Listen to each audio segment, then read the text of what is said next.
नमस्कार। राजनीति विज्ञान के मूल आधार विषय के अंतर्गत विभिन्न विचारधाराओं का अध्ययन करने के क्रम में अब हम आदर्शवाद या प्रत्ययवाद विचारधारा का अध्ययन करेंगे। इस विचारधारा के मूल समर्थक हैं कांट, हेगल, बोसांके, ग्रीन आदि। प्लेटो का एक कथन है जिसमें प्लेटो की मान्यता है कि राज्य मानव मस्तिष्क का ही व्यापक रूप है। मानव मस्तिष्क का व्यापक रूप है, यानी राज्य जो है राज्य की फॉर्मेशन या संरचना में और व्यक्ति का जिस प्रकार का आंगिक एकता वाला शारीरिक संरचना है उसमें किसी प्रकार का कोई डिफरेंस नहीं है। तो राज्य मानव मस्तिष्क का ही व्यापक रूप है। राज्य जो है वो बतूल के वृक्ष या चट्टानों से नहीं निकलते, बल्कि उन लोगों के मस्तिष्क से निकलते हैं, विचारों से निकलते हैं जो कि उस राज्य में निवास करते हैं। ये एक कथन इस रूप में प्लेटो जो है वो अपनी विचारधारा के माध्यम से राज्य की स्थिति का एक प्रकार का स्वरूप जो है उसका निर्धारण करते हैं। आदर्शवाद या प्रत्ययवाद की हम विभिन्न मान्यताओं का अध्ययन करें। सबसे पहला है कि राज्य की समस्याओं का ये आदर्शवाद जो है वो बहुत दार्शनिक तरीके से विवेचन करते हैं, सामान्य तरीके से विवेचन नहीं करते।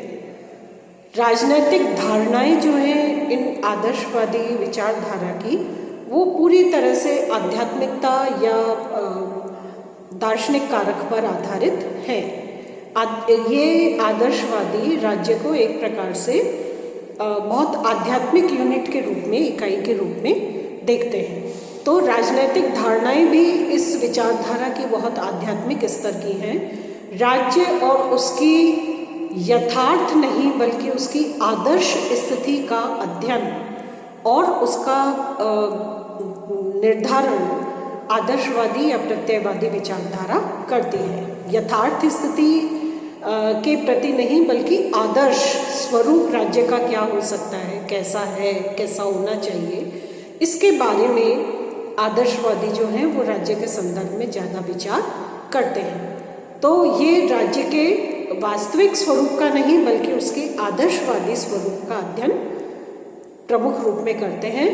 राज्य को इसलिए ये आदर्शवादी मानते हैं कि राज्य कृत्रिम नहीं है बल्कि पूरी तरह से एक प्राकृतिक और स्वाभाविक मानवीय संस्था है। ये मनुष्यकृत नहीं है क्योंकि ये मनुष्य के स्वभाव में समाहित है, स्वभाव में निहित है और उसी निहितार्थ की आवश्यकता पूरी करने के लिए राज्य जो है वो व्यवहार में आता है। इसलिए जो आदर्शवादी विचारक हैं वे ये मानते हैं कि राज्य कृत्रिम नहीं है बल्कि ये शुद्ध प्राकृतिक और स्वाभाविक संस्था है।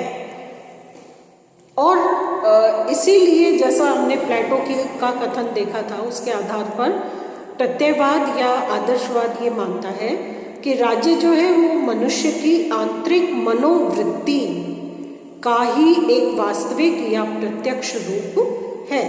जब हम मनुष्य की मनोवृत्ति और उसके स्वभाव को व्यवहारिक रूप में प्रत्यक्ष करें तो आदर्शवादियों के अनुसार वो राज्य के रूप में अभिव्यक्त होता है। इसलिए राज्य जो है वो मनुष्य की आंतरिक मनोवृत्ति का ही व्यवहारिक रूप है। साथ ही साथ राज्य और व्यक्ति में किसी प्रकार का कोई विरोध या खिंचाव या तनाव या प्रतिपक्षी वाला कोई संबंध आदर्शवादी स्वीकार नहीं करते। उनका ये मानना है कि राज्य और व्यक्ति में परस्पर किसी प्रकार का कोई विरोध नहीं होता। दोनों प्राकृतिक आधार पर, आंगिक एकता वाला जो सिद्धांत है उसके आधार पर राज्य का स्वरूप, राज्य की कार्यशैली और व्यक्ति के मध्य किसी प्रकार का कोई हितों का या अन्य किसी प्रकार का कोई विरोध नहीं है। साथ ही साथ प्रत्ययवाद या आदर्शवाद ये भी मानता है कि राज्य के अधिकार और कार्यक्षेत्र जो हैं वो बहुत व्यापक हैं, अत्यधिक व्यापक यानी असीमित है। क्योंकि आदर्शवादी ये मानते हैं कि राज्य कोई भौतिक संस्था नहीं है, भौतिक नहीं है, वरन ये एक प्रकार की नैतिक और आध्यात्मिक संस्था है। और स्वाभाविक रूप में जिस संस्था को हम नैतिक और आध्यात्मिक का रूप देते हैं, नैतिकता और आध्यात्मिकता का रूप देते हैं, उस संस्था का कार्यक्षेत्र किसी परिधि में सीमित नहीं किया जा सकता। इसीलिए आदर्शवादी ये मानते हैं कि राज्य का कार्यक्षेत्र, राज्य क्योंकि एक भौतिक इकाई नहीं है बल्कि आध्यात्मिक और नैतिक इकाई है, इसलिए राज्य का कार्यक्षेत्र भी उसके स्वभाव, प्रवृत्ति और स्वरूप के अनुसार बहुत अधिक व्यापक, यहाँ तक कि असीमित भी होता है। व्यक्ति राज्य में रहकर ही अपना स्वतंत्र और नैतिक जीवन व्यतीत कर सकता है। राज्य के अतिरिक्त व्यक्ति के व्यक्तित्व को इस प्रकार से परिपूर्ण करने वाली कोई दूसरी संस्था अस्तित्व में नहीं है। और यही कारण है कि प्रत्ययवादी ये मानते हैं कि राज्य और व्यक्ति में किसी प्रकार का कोई परस्पर विरोध नहीं होता, क्योंकि व्यक्ति के अस्तित्व की पूर्णता राज्य के संदर्भ में राज्य में रहकर ही संभव होती है। यदि व्यक्ति को मानवीय जीवन के सर्वोत्कृष्ट लक्ष्य और प्रयोजनों की साधना करनी है तो प्रत्ययवादी ये मानते हैं कि उन्हें राज्य की साधना ही करनी चाहिए। राज्य की साधना यानी राज्य के प्रति निष्ठा से व्यक्ति अपने व्यक्तित्व के विकास की पूर्णता को प्राप्त कर सकता है। एक संतुलन जो है वो वे कारक जो विकास के लिए आवश्यक है उनकी उपलब्धता भी राज्य में है, संतुलन जो आवश्यक है उसका कारक भी राज्य है। तो इसलिए यदि व्यक्ति को मानव जीवन के सर्वोत्कृष्ट लक्ष्यों को प्राप्त करना है तो उसे राज्य की साधना करनी चाहिए, ऐसा आदर्शवादी मानते हैं। साथ ही साथ राज्य साध्य है, व्यक्ति सिर्फ साधन मात्र है। राज्य पूर्ण है, उस पूर्ण के रूप में उसे संपूर्ण बनाने के लिए व्यक्ति कई साधनों में से एक साधन के समान है। इसलिए व्यक्ति साधन है और राज्य साध्य है, क्योंकि राज्य में रहकर ही व्यक्ति पूर्णता प्राप्त करता है। तो इसलिए राज्य को एक सर्वोच्चता का स्तर आदर्शवादी प्रदान करते हैं। राज्य और व्यक्ति के मध्य परस्पर आंगिक एकता या सावयव एकता का संबंध आदर्शवादी कायम करते हैं और इसलिए मानते हैं कि व्यक्ति और राज्य में कोई विरोध नहीं है। व्यक्ति बिना राज्य के अपने विकास की किसी भी कहना चाहिए संपूर्णता को प्राप्त नहीं कर सकता और इसलिए राज्य में व्यक्ति का बना रहना व्यक्ति के लिए बहुत अधिक लाभकारी और श्रेष्ठ साबित होता है। आदर्शवादी ये भी मानते हैं कि राज्य जो है वो सावयव इकाई है और ये सामान्य इच्छा का प्रतिनिधित्व करता है। सामान्य इच्छा जो सदैव कल्याणकारी होती है, जिसमें किसी प्रकार का नकारात्मकता का प्रभाव नहीं होता, जो सामान्य जनता और समुदाय की वास्तविक कल्याण की लाभकारी चेष्टा और प्रेरणा से प्रेरित होती है, जिसके अंत में किसी प्रकार का स्वार्थ और व्यक्तिगत हित जो है वो समाहित नहीं होता।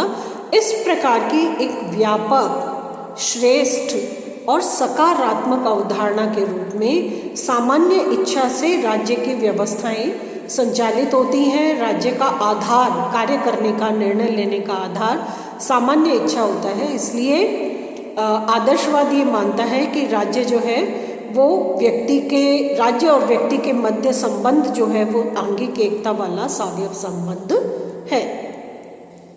और राज्य क्योंकि सामान्य इच्छा का प्रतिनिधित्व करता है, इसलिए राज्य का आधार बल नहीं है बल्कि इच्छा है, शक्ति नहीं है बल्कि इच्छा है। और ये इच्छा जो व्यक्तियों के कल्याण से, सामान्य जनता के लाभ और उसकी सेवा और कल्याण से प्रेरित होती है, उसी इच्छा के आधार पर राज्य स्थापित होता है, कार्य करता है और अपने कार्यों का विस्तार भी करता है। तो राज्य का आधार बल नहीं है बल्कि इच्छा है। राज्य आंतरिक और बाहरी दृष्टि से सर्वोच्च शक्तिशाली संस्था के रूप में स्थापित है। यहाँ तक कि राज्य के अंतर्गत रहने वाले व्यक्तियों के अधिकारों की संरचना, उसका निर्माण, उसका निर्धारण, उसका संरक्षण सब कुछ राज्य के द्वारा ही निश्चित किया जाता है। इसीलिए आदर्शवादी ये मानते हैं कि राज्य अधिकारों का जनक है। साथ ही साथ राजनीतिक और नैतिक कर्तव्यों में व्यक्ति के राजनीतिक और नैतिक कर्तव्यों के बीच आदर्शवादी किसी भी प्रकार का कोई डिफरेंस नहीं करते। और इसीलिए हीगल ये मानते हैं कि राज्य जो है वो पृथ्वी पर परमेश्वर की अवतारणा है। ये पृथ्वी पर विद्यमान एक दैवीय विचार है, एक आध्यात्मिक इकाई और भाव है जो राज्य के रूप में अभिव्यक्त होता है।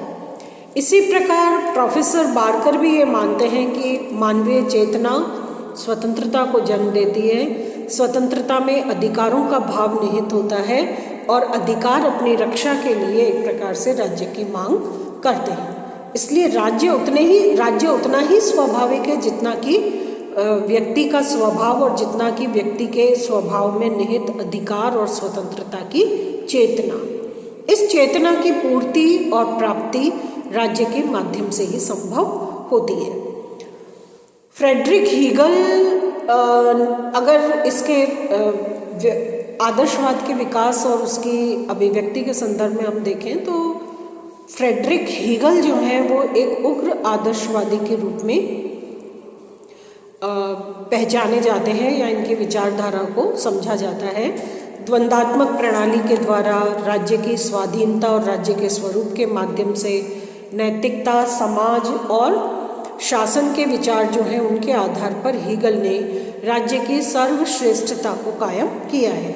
मनुष्य का सारा मूल्य और महत्व उसकी समूची आध्यात्मिक सत्ता हीगल के अनुसार सिर्फ राज्य में ही संभव होती है। राज्य निरंकुश, सर्वशक्तिमान, अभ्रांत यानी सदैव सत्य और सही होने वाली इकाई। राज्य पृथ्वी पर ईश्वर का अवतार है और इसीलिए हीगल ये मानते हैं कि राज्य जो है वो एक प्रकार से पृथ्वी पर अस्तित्वमान दैवीय विचार के रूप में स्थापित होता है। एक संपूर्ण राज्य वस्तुतः वास्तविक स्वतंत्रता का प्रतिरूप होता है और राज्यों के अतिरिक्त अन्य कोई भी वस्तु स्वतंत्रता या अन्य कोई भी संस्था स्वतंत्रता को वास्तविक रूप प्रदान नहीं कर सकती। इस तरह के भावों की अभिव्यक्ति विचार अभिव्यक्ति के माध्यम से हीगल ये प्रतिपादित करना चाहते हैं कि वस्तुतः राज्य ही आध्यात्मिक, नैतिक, आर्थिक, भौतिक, सामाजिक, राजनीतिक समस्त प्रकार की उच्चता के गुणों से युक्त सर्वश्रेष्ठ सर्वोच्च संस्था है। बाकी सभी स्थितियाँ, कारक, इकाइयाँ, अधिकार, स्थिति सब कुछ राज्य के अंतर्गत है, राज्य से परे कुछ नहीं है। इसी प्रकार थॉमस हिल ग्रीन जो हैं उन्होंने उदार आदर्शवाद के रूप में आदर्शवाद का या प्रत्ययवाद का समर्थन किया है और उनका ये मानना है कि स्वतंत्रता का अर्थ नियंत्रण या अनुशासन से मुक्ति प्राप्त करना नहीं है। अधिकार व्यक्ति द्वारा अपने ऐसे उद्देश्यों को पूर्ण करने की शक्ति है जिन उद्देश्यों को वो अपने लिए हितकर समझता है। समाज ये अधिकार व्यक्ति को इस आधार पर प्रदान करता है कि इस अधिकार के प्रयोग से समाज को लाभ पहुंचेगा। राज्य का वास्तविक आधार ग्रीन के अनुसार इच्छा है, बल नहीं है। राज्य व्यक्ति को वे कार्य करने दे जो करने योग्य हैं और इनके करने में जहां वो बाधाओं के कारण असमर्थ हो उन बाधाओं को दूर करना ग्रीन के अनुसार राज्य का कर्तव्य होता है। तो ग्रीन जो है वो एक उदार आदर्शवादी के रूप में आदर्शवाद को अभिव्यक्ति देते हैं।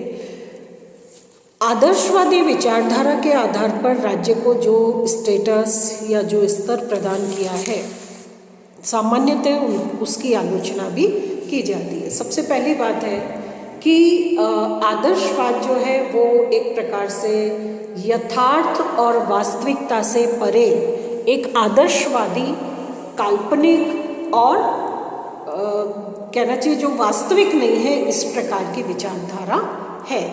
आलोचक ये कहते हैं कि राज्य की सर्वोच्चता के भाव में अराजकतावादी इस बात को बिल्कुल विस्मृत कर देते हैं कि बिना एक सर्वोच्च सत्ता के राज्य की व्यवस्थाएं जिस रूप में संचालित होती हैं वो रूप निरंकुशता की तरफ अग्रसर करने का प्रणेता बन जाएगा।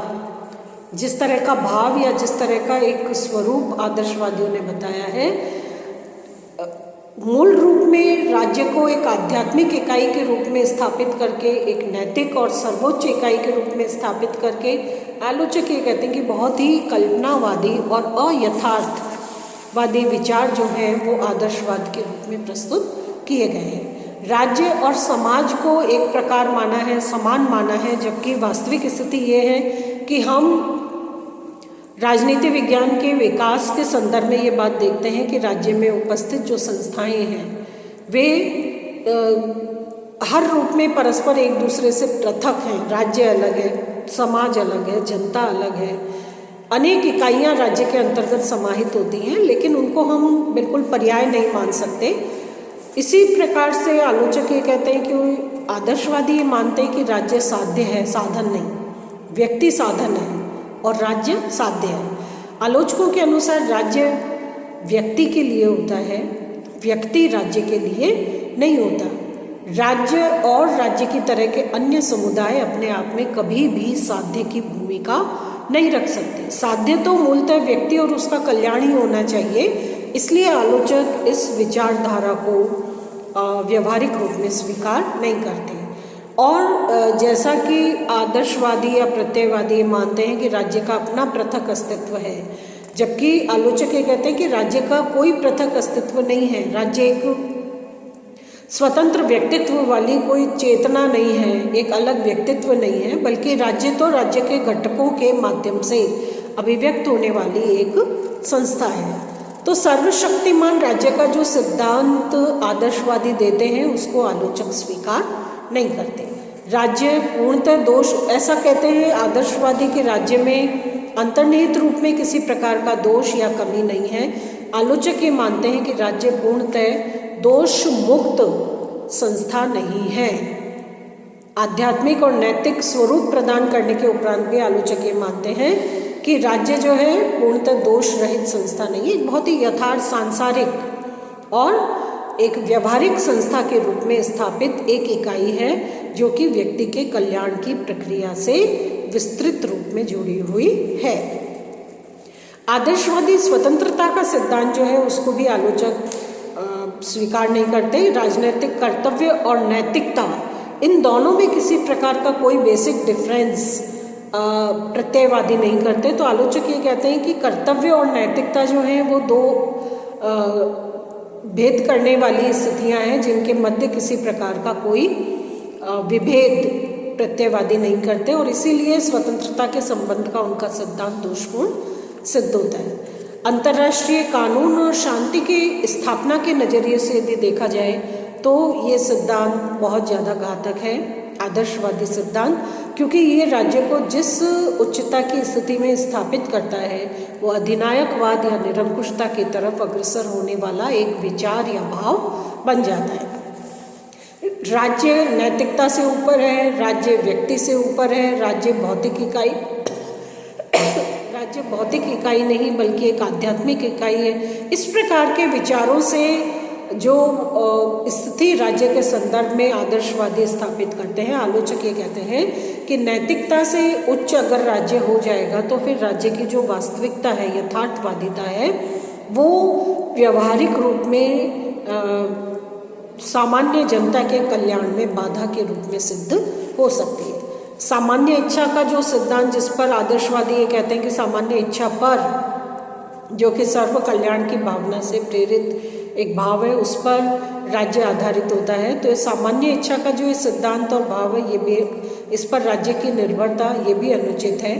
और आलोचक ये कहते हैं कि जो आदर्शवाद है वो अनुदारवाद का समर्थक है। इसमें किसी प्रकार की उदारता, फ्लेक्सिबिलिटी, लचीलापन, शासन व्यवस्थाओं और इकाइयों के संदर्भ में उनके वास्तविक योगदान और मूल्यांकन की कोई व्यवस्था नहीं है। इसलिए आलोचक एक अति चरमवादी, निरंकुश और अधिनायकवादी प्रवृत्ति की उपस्थिति के रूप में आदर्शवाद की आलोचना करते हैं। धन्यवाद।